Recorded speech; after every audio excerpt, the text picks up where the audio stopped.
Jungle.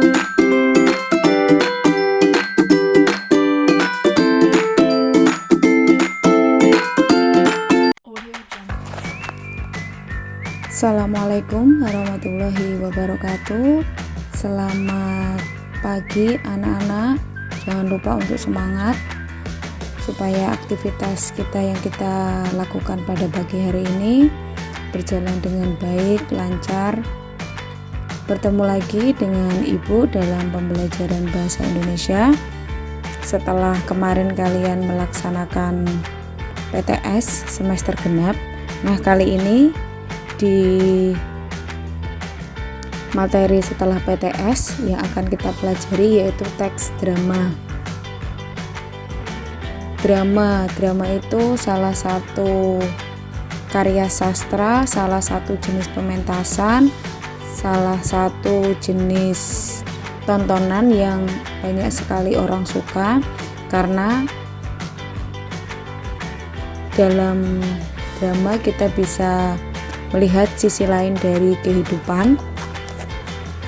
Oke anak-anak, mari kita mulai. Tapi sebelum dimulai, mari bersama-sama kita ucapkan basmalah. Bismillahirrahmanirrahim.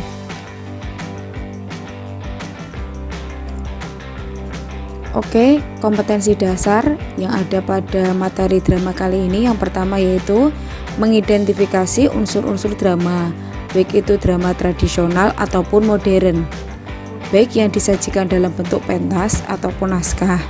Kemudian menelaah karakteristik unsur dan kaidah kebahasaan dalam teks drama yang berbentuk naskah ataupun pementasan. Kemudian menginterpretasi drama baik itu drama tradisional ataupun modern. Kemudian menyajikan drama dalam bentuk pentas ataupun naskah. Selanjutnya, tujuan pembelajaran ketika kalian selesai mempelajari materi mengenai teks drama diharapkan kalian mampu atau dapat mengidentifikasi unsur-unsur drama, menelaah karakteristik unsur dan kaidah kebahasaan dari teks drama, menginterpretasi drama, menyajikan drama baik dalam bentuk pentas ataupun naskah. Yang pertama yang harus kita pelajari yaitu mengenai pengertian drama. Drama adalah sebuah jenis karya sastra. Jadi ini drama adalah salah satu jenis karya sastra yang menerangkan kehidupan manusia dengan gerak yang menggambarkan suatu realita kehidupan. Baik itu mencerminkan atau menggambarkan watak, tingkah laku, ataupun yang lainnya. Nah, biasanya ini yang membedakan drama dengan yang lainnya yaitu berbentuk dialog yang ditampilkan. Jadi ketika kita melihat drama, kita bisa melihat sisi lain dari kehidupan atau realita dari kehidupan itu sendiri. Setelah pengertiannya, maka selanjutnya kita akan mempelajari mengenai jenis-jenis drama. Jenis drama itu ada, maaf ibu ini salah mengetik, jenis drama itu ada dua, ada drama tradisional dan juga drama modern. Ya ini maaf ya ibu masih salah mengetik, drama modern. Yang pertama drama tradisional. Drama tradisional itu masih ada lagi jenisnya, ada wayang, drama rakyat, drama bangsawan, dan juga drama tutur. Nah drama wayang ini biasanya kan seperti pertunjukan wayang golek, wayang kulit, wayang orang. Kemudian drama rakyat biasanya contohnya itu ketoprak. Bukan ketoprak makanan ya, tapi ketoprak pertunjukan salah satu jenis drama kategori drama tradisional. Kemudian yang ketiga ada drama bangsawan. Nah, drama bangsawan ini biasanya isi dari drama ini itu komedi tetapi lebih mengarah ke isinya mengenai cerita bangsawan. Kemudian yang keempat ada drama tutur. Drama tutur itu diucapkan dalam bentuk diperankan. Contohnya seperti ada dalang. Jadi dalam drama ini biasanya dalang yang menuturkan suatu dialognya. Kemudian yang kedua drama modern. Ini masih salah ya, drama modern. Drama modern itu masih dikategorikan lagi Ada drama konvensional dan juga drama kontemporer. Yang pertama, drama konvensional atau sandiwara. Jadi nama lain dari drama konvensional ini adalah sandiwara. Ialah sebuah drama yang bertolak dari para pelaku atau tokoh drama yang disajikan secara konvensional atau secara sandiwara. Kemudian yang kedua, drama kontemporer adalah drama yang mendobrak konvensi lama dan penuh dengan pembaruan atau penyajiannya baru, gagasan baru, ide-idenya pun juga baru. Biasanya isinya ini penggabungan antara konsep barat dan juga timur. Oke, jenis-jenis drama. Selanjutnya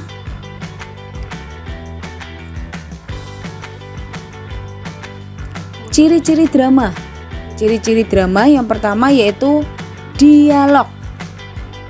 Jadi yang membedakan antara karya sastra drama ini dan yang lainnya, drama ini berbentuk dialog. Jadi ceritanya ini ada bentuknya dialog, baik tokoh ataupun juga naratornya.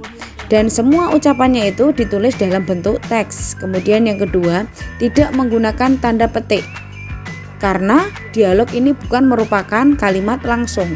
Karena ciri dari penggunaan tanda petik itu digunakan dalam kalimat langsung. Yang ketiga, naskah drama dilengkapi suatu petunjuk yang harus dilakukan oleh tokoh yang memerankan drama tersebut.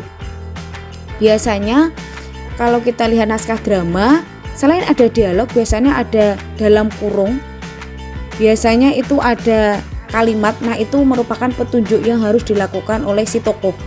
Kemudian bertujuan untuk dipentaskan. Jadi tujuan adanya drama ini untuk dipentaskan, ditampilkan. Kemudian yang kelima yaitu berupa suatu cerita. Selanjutnya unsur-unsur drama. Unsur drama ada dua, yaitu ada unsur intrinsik dan juga ekstrinsik. Yang pertama, unsur intrinsik itu adalah unsur yang membangun suatu karya sastra atau suatu drama yang berasal dari dalam karya sastra itu sendiri. Berarti di sini yang berasal dari dalam drama itu sendiri. Ada 8 unsur. Yang pertama yaitu ada judul. Judul itu merupakan nama suatu drama. Jadi suatu karya sastra itu pasti memiliki judul. Nah, drama juga harus ada judul dalam suatu naskah drama. Kemudian yang kedua ada tema. Tema itu merupakan ide pokok yang menjadi dasar atau pokok utama dari suatu drama. Jadi tema biasanya kan tema ini termasuk akar. Jadi tema ini harus ada. Ketika judul sudah ada, maka kita harus temanya apa? Misalkan tema mengenai pendidikan, tema mengenai kehidupan, tema mengenai lingkungan atau yang lainnya. Kemudian yang ketiga ada tokoh cerita atau perwatakan. Tokoh cerita merupakan individu yang memainkan peran dalam suatu drama. Nah, tokoh biasanya ini ada tokoh utama, ada tokoh tambahan, kemudian yang kita kenal dengan antagonis, kemudian protagonis, kemudian tritagonis. Jadi tokoh itu ada tokoh utama, ada tokoh lawan dari tokoh utama, kemudian ada tokoh penengah. Kemudian yang keempat yaitu dialog. Dialog itu adalah serangkaian percakapan yang ada dalam suatu cerita dalam naskah drama.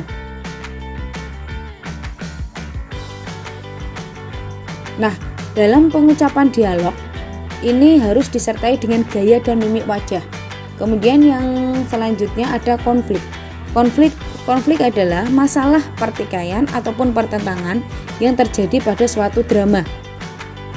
Kemudian latar atau setting atau tempat. Nah, latar itu ada latar waktu, latar tempat, latar suasana, kemudian amanat.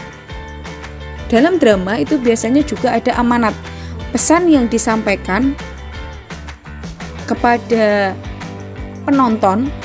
Biasanya itu terdapat pesan moral dalam pementasan drama, atau ketika kita melihat suatu pementasan drama biasanya ada pesan yang dapat kita ambil setelah kita selesai menonton drama tersebut. Kemudian bahasa yang digunakan dalam sebuah drama memiliki kekhasan yang mengacu pada budaya kehidupan sehari-hari, baik itu sosial budaya serta pendidikan. Nah, biasanya bahasa yang dipakai itu komunikatif, jadi mudah dipahami oleh masyarakat. Jadi tergantung sasarannya, tergantung penontonnya. Kemudian yang terakhir, maaf ini Bu terlewat, itu ada plot atau alur cerita. Nah, biasanya jalan cerita atau alur cerita itu disusun sedemikian rupa. Nah, biasanya plot itu kan ada yang alur itu ada yang maju, ada yang mundur, ada yang campuran. Alur maju berarti ceritanya itu menceritakan ke depan, sedangkan alur mundur itu ceritanya kembali ke masa lampau. Sedangkan kalau campuran di situ ada alur majunya, ada alur mundurnya. Kemudian yang kedua ada unsur ekstrinsik. Kalau yang intrinsik itu tadi yang berasal dari dalam karya sastra itu sendiri. Unsur ekstrinsik itu adalah unsur yang datang dari luar karya sastra, tetapi memengaruhi sebuah cerita yang disajikan. Artinya dalam unsur ekstrinsik tidak terlibat pada jalannya cerita, tetapi keberadaan unsur ekstrinsik ini sangat memengaruhi perkembangan sebuah cerita.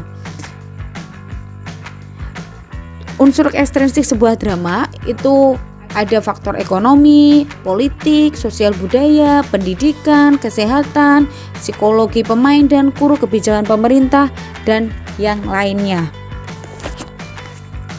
Oke, tadi itu unsur-unsur drama.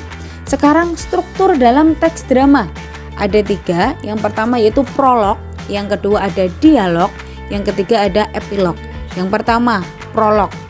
Prolog adalah pembukaan atau peristiwa pendahuluan dalam sebuah drama ataupun sandiwara. Nah, biasanya prolog ini disampaikan oleh si tukang cerita atau dalang atau narator, biasanya ini prolog. Kemudian yang kedua itu dialog. Dialog itu adalah media kiasan yang melibatkan tokoh-tokoh drama yang diharapkan dapat menggambarkan kehidupan dan watak manusia, problematika yang dihadapi, dan cara manusia dapat menyelesaikan persoalan hidup. Itu adalah dialog. Kemudian yang ketiga yaitu ada epilog. Epilog itu adalah bagian akhir dari sebuah drama yang fungsinya ini untuk menyampaikan intisari cerita drama tersebut. Jadi maksud, tujuan, ending itu ada di epilog. Selanjutnya kaidah kebahasaan dalam teks drama. Yang pertama menggunakan kalimat langsung. Jadi kalimat yang dipakai dalam drama itu adalah kalimat langsung. Kemudian yang kedua menggunakan pronomina atau kata ganti orang. Nah, biasanya kata ganti orang itu kan contohnya mereka, ia, dia. Kemudian yang ketiga menggunakan sapaan. Kemudian keempat, sering muncul kata tidak baku dalam percakapan. Jadi kata-kata yang dipakai itu memang ada beberapa yang menggunakan kata tidak baku, tidak sesuai dengan IYD. Kemudian menggunakan kalimat perintah. Kemudian menggunakan kalimat tanya, menggunakan konjungsi temporal kaitannya dengan waktu, menggunakan kata kerja, dan juga menggunakan kata sifat.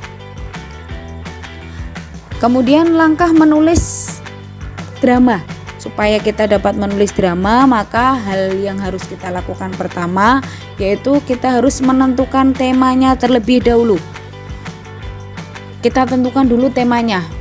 Oh, mau tema apa? Oke, mau tema mengenai kehidupan, mau tema mengenai lingkungan, pendidikan, atau yang lainnya. Kemudian membuat cerita. Membuat cerita ini sesuai dengan jumlah pemain atau tokoh, dan jangan lupa untuk memberikan nama pada setiap tokohnya. Kemudian yang ketiga membuat naskah. Nah, naskah yang dibuat ini tidak boleh berbelit-belit dan juga harus memperhatikan kalimat yang digunakan. Nah, ini tadi kan dalam teks drama itu bahasa yang digunakan komunikatif yang mudah dipahami oleh penonton. Kemudian yang selanjutnya menentukan tokohnya. entah itu tokoh protagonis, antagonis, ataupun tritagonis. Kemudian menentukan tokoh utama. Nah, tokoh utama ini biasanya namanya tokoh protagonis. Biasanya tokohnya baik hati, tokohnya sabar. Kemudian merevisi naskah. Karena ketika tadi mungkin menulis ada beberapa yang harus direvisi atau diubah. Kemudian memberikan judulnya. Setelah langkah nomor 1 sampai 6, kemudian kita menentukan judulnya. Dan yang terakhir, kita harus menentukan pesan moralnya apa yang terdapat dalam suatu teks drama tersebut. Karena dalam teks drama itu pasti memiliki pesan moral atau tadi termasuk unsur intrinsik dalam teks drama, yaitu amanat, pesan yang ingin disampaikan oleh penulis kepada penontonnya. Oke anak-anak, tadi itu materi mengenai teks drama. Jika nanti memang kalian belum paham, bisa manfaatkan buku pendamping, manfaatkan fasilitas yang kalian miliki. HP ketika ada kuota silakan searching, cari di internet ataupun dimanapun yang kaitannya dengan materi kali ini yang mungkin kalian belum paham. Dan jika nanti memang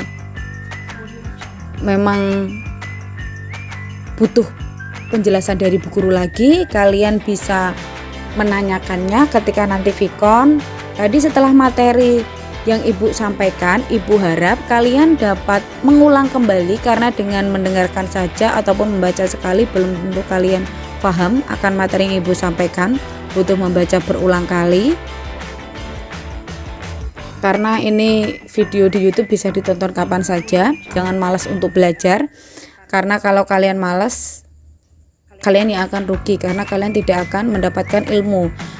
Nah, tadi sudah bersama-sama kita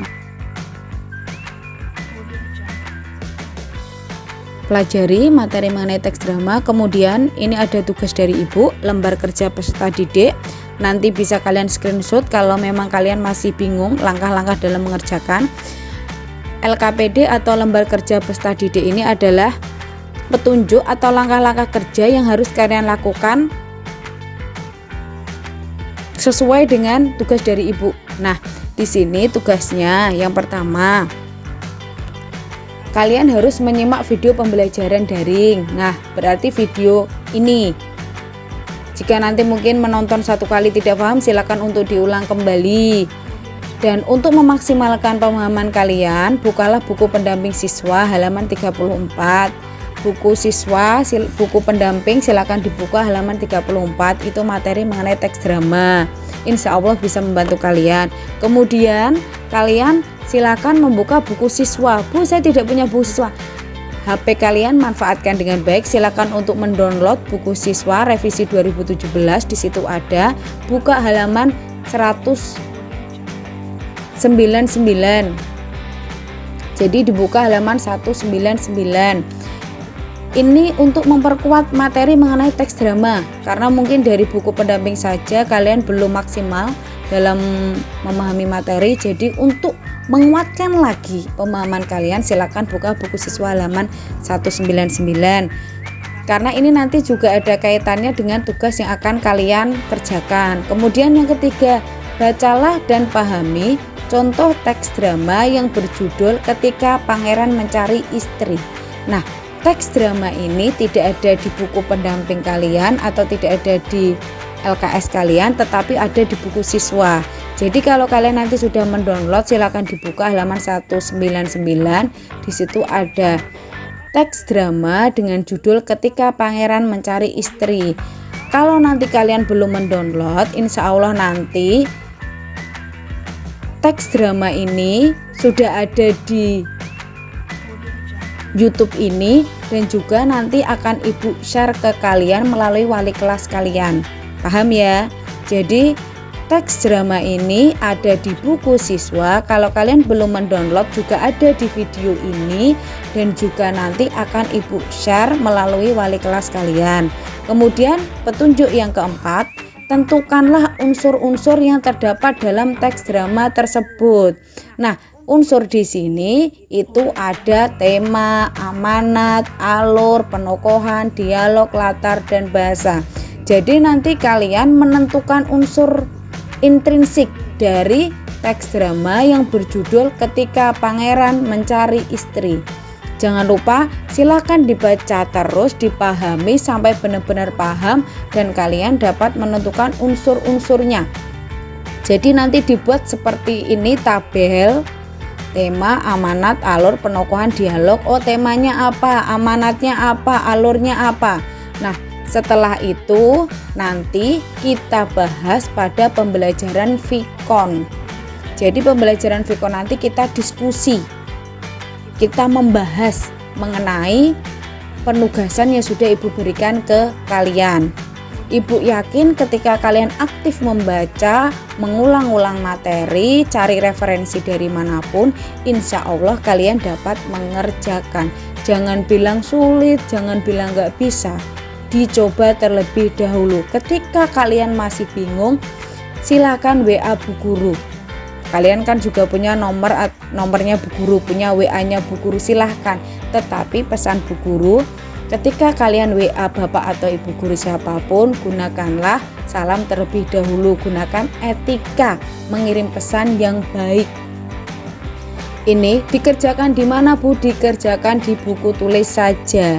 Nanti pada pembelajaran Vikon kita akan bahas satu-satu. Nah, Bu, kalau sudah selesai sebelum Vikon, silakan dikirimkan ke Ibu di foto, dikirimkan ke Ibu secara japri atau wapri. Paham ya? Jadi tugasnya ini sudah jelas, ada petunjuknya, kemudian teks dramanya nanti ada di video ini, dan juga ketika kalian sudah mendownload buku siswa juga ada di buku siswa tersebut. Kalau memang masih perlu nanti Ibu kirim ya, tapi dalam bentuk gambar teks drama yang berjudul Ketika Pangeran Mencari Istri. Paham ya? Harus paham. Karena ketika kita berpikir, oh aku paham, pasti nanti insya Allah kalian akan paham. Karena apa yang kita ucapkan itu adalah doa. Jadi harus berpikir positif kalau kamu paham. Oke, ini adalah teks dramanya. Nah, kalau Bu saya belum bisa mendownload, nah silakan bisa di screenshot. Ketika Pangeran Mencari Istri, silakan di screenshot teks dramanya supaya memudahkan kalian untuk menentukan unsur-unsurnya. Ini tidak banyak, cuma berapa slide? Cuma 4 slide. Jadi Ibu harap kalian bisa